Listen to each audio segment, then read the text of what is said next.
Енді тышқанның мұрны қойтын боламыз. Сонымен тышқанымыз аяқталып қалады.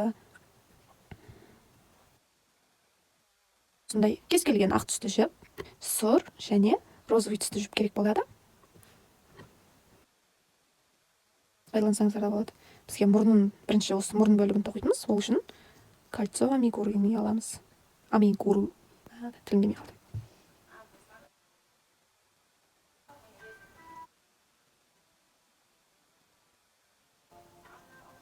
Дұрыс. Аламыз. Бірінші осылай бастан көрсетіп жіберейін. Осылай айналдырып аламыз. Екі саусаққа жібімізді орап аламыз. Мына жіп мына жаққа қарай кетеді, ал бұл жіпті осы жаққа қарай жібереміз. Және крючогымызды алып, мына жіптен аламыз. Дәл осылай қарап үйреніп алыңыздар. Ауада екі мегіліп аламыз. Ары қарай мына жібіміз, кольцо пайда болды. Кольцо пайда болды. Енді осыны айналдыра 12 рет 12 столбик тоқып шығамыз. Бір столбик тоқимыз. Осы кольцоны айналдырып тоқып шығамыз.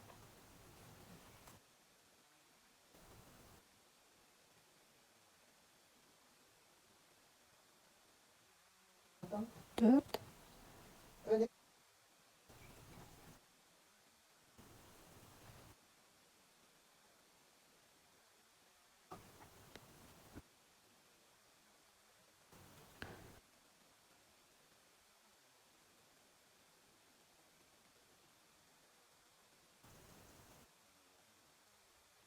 Басқа не бар?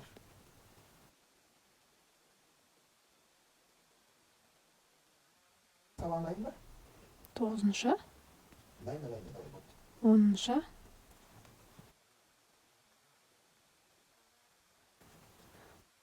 Ілмегімізді іліп болдық. Ал мұрнымыз дайын. Міне осылай шығады. Және осылай тартамыз кольцоны. Ауада іліп алдық қой 2 рет.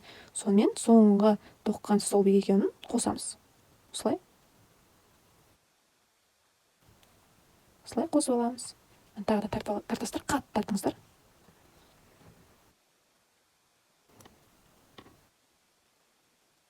Дайын болды. Осындай мұрыннан екеуі істейсіздер, 2 аяқ киімге. Екінші парны, екіншісін тоқисыздар. Дәл солай. Болды. Енді бұл тігетін боламыз. Басқа түсті розовый жіппен, мұрнының розовый неғып тұрады, сол жерін тігеміз.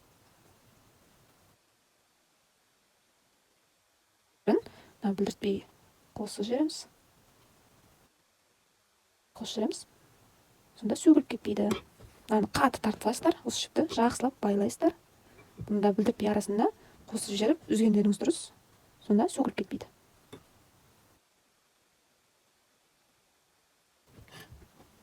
Үзіп аламыз. Мұрнını былай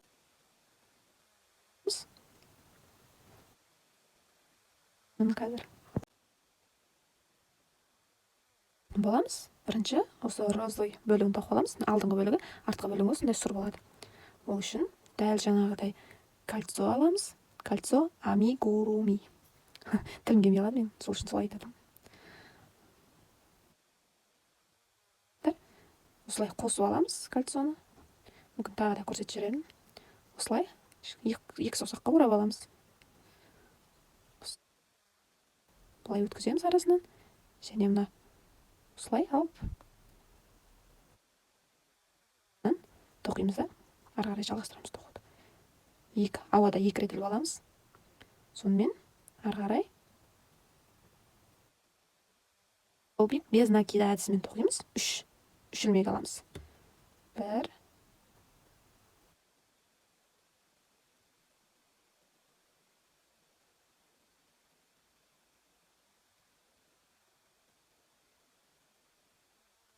бірақ қоспаймыз бұл жерде. Енді 3 ілмек алдық. Мынау жібім кішкентай болғаннан кейін дұрыс көрінбей жатыр. Енді кері қарай тоқимыз. Әр алған столбигімізден 2 столбик алатын боламыз. 3 алдық, енді 6 алу керек болады.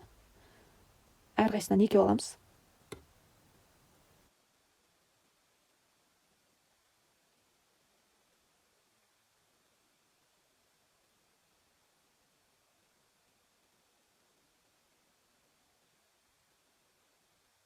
2 болдым.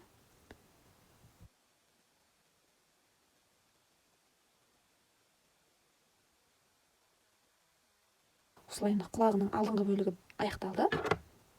Енді артқы бөлігін тоқимын құлақтың. Кіргізіп жібереміз.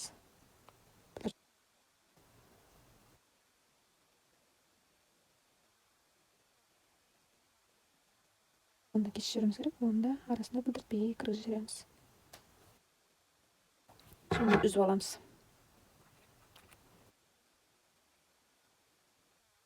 Кезде мұрын тоқыған кезде біз кері былай бәрін қосып алдық қой. Ал құлағын тоқыған кезде 3 столбикті бір-біріне қоспайсыздар. 3 столбик тоқығаннан кейін кері айналдырып тоқисыздар. Ал сұр бөлігі де дәл осы розовыйын тоқыған сияқты тоқимыз.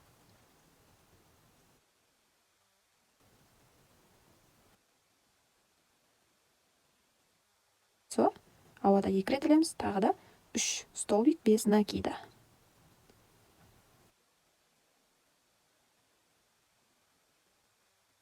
Тартып аламыз, бірақ екеуін қоспаймыз. Тағы да кері қарай тоқимыз. Ауада 2 рет іліп ала саламыз. Мен жіңішке болып тұр, сондықтан пол столбик накида, 6-ауын пол столбик накида тоқимын. Әр столбиктен 2 алам. 3 тоқып алған ек қой. Бұл жерде пол столбик накида әдісімен тоқимын. Пол столбикті крючокқа ілеміз. Крючогымызға жіпті ұрап аламыз. 3 пайда болады, соның барлығын шығарамыз. Крючоктан айналдырып, бұл пол столбик пайда болды. Екінші столбиктен ілеміз. Бұл жерден де 2 аламыз. Дәл жаңағыдай пол столбик. Екінші столбикімізді алып болдық. 4 столбик пайда болды. Енді үшінші столбиктен 2 аламыз.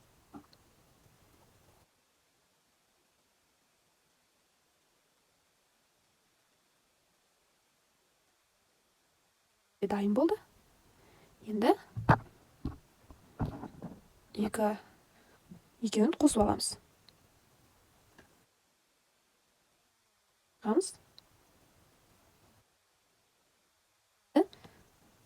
Розовый бөлігін тоқалдық қой, сол екеуін қосамыз. Дәл солай, былай.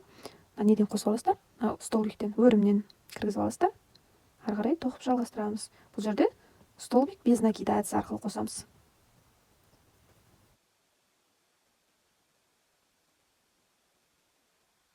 Тоқып шығамыз құралымызды. Шетін айналдырып, полный барлық жағын айналдыра тоқып шығамыз. Мына жақтарда столбик жоқ болады, бірақ мынау тоқылған араларынан кіргізіп тоқи бересіздер.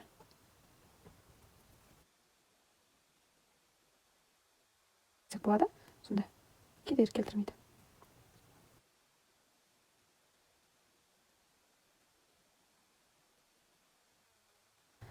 Столбик без накида әдісімен құлағымызды айналдырып шығамыз. Кезде тоқу оңай болады. Жоғарғы бөлігін столбиктерден алып қосып шығамыз.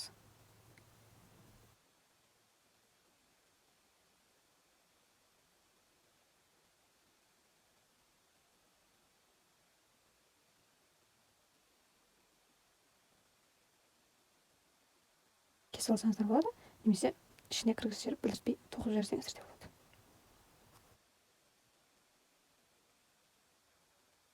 Артықша кесіп жіберейін. Артықша жібін кесіп тастадым.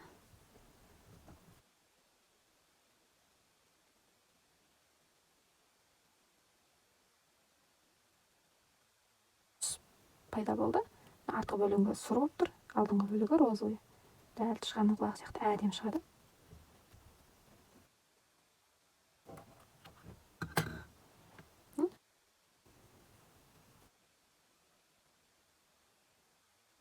Осы жерге мұрнын тігетін болам, оны қазір көрсетемін.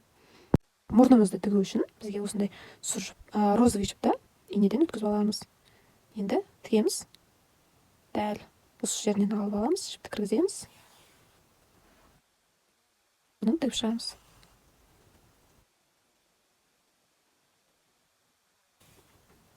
Осылай тігеміз. Осымен әдемі, кәдімгідей мұрын бөлігі өте әдемі ашылып шығады.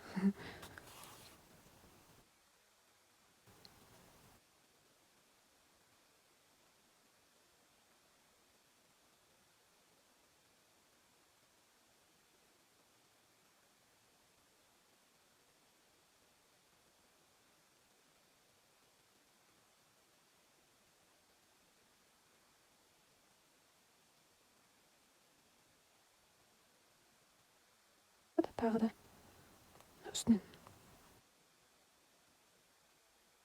өте әдемі шығады. Болды, қарасаңыздар. Мына жағына аузын тіксеңіздер де болады. Қара жіппен маған осы дұрыс сияқты, аузын тікпеген.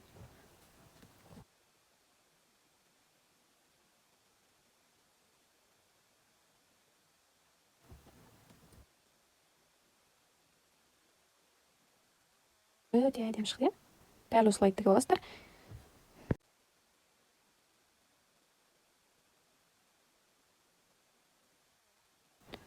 Мына жоғары жағынан бастап санайық. Мынау бірінші қатар, екінші, үшінші, төртінші, бесінші. Бесінші қатармен осы жер алтыншы қатар арасында тік жеріміз.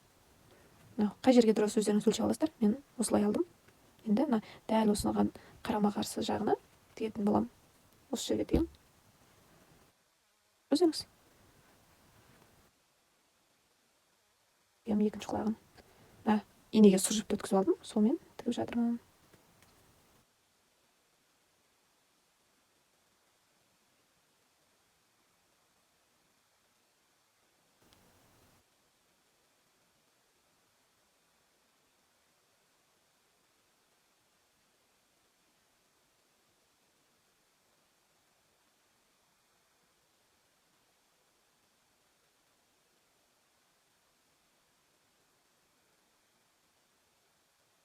Мен мынау мұрын ауыз бөлігін жабыстыратын боламын.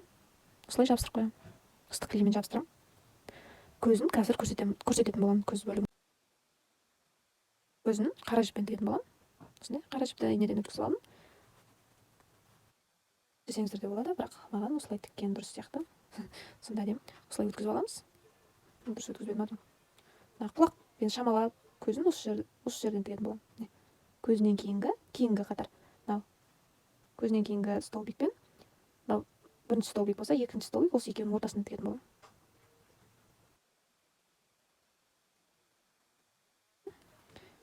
Осы шамада көзі және осы жер құлағына сәл жақынырақ етіп аралар.